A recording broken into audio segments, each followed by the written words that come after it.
लाल लाल चूड़िया चम चम करे तोहर हाथ वापा,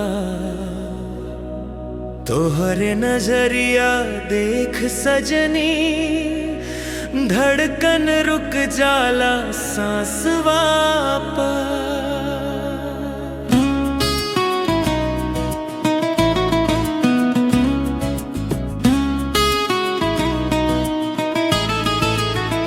लाल लाल चूड़िया चम चम करे तोहर हाथ वापा, दिलवा के हर सपना अब सजल बा तोहर साथ वापा।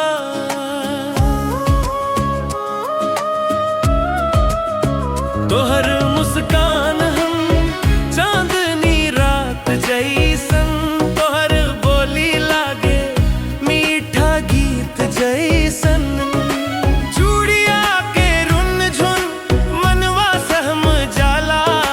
तोहरे नजरिया से प्रीतवा जन्म जाला।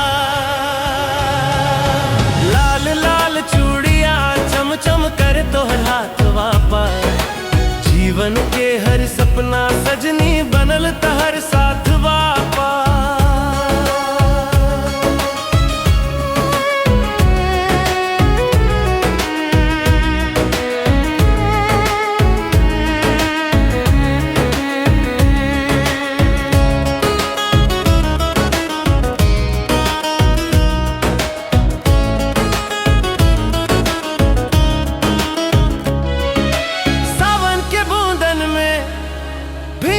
चुनरिया तोहर नाम लिखले बा मोरा गुनगुन नरिया।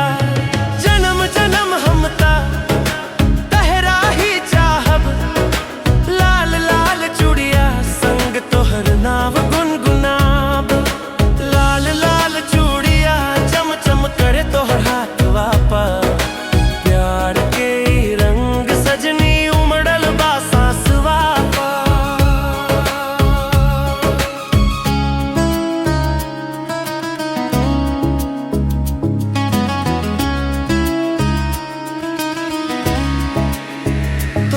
बिना सुना ई सगरी दुनिया, तोहर नामे धड़के मोरा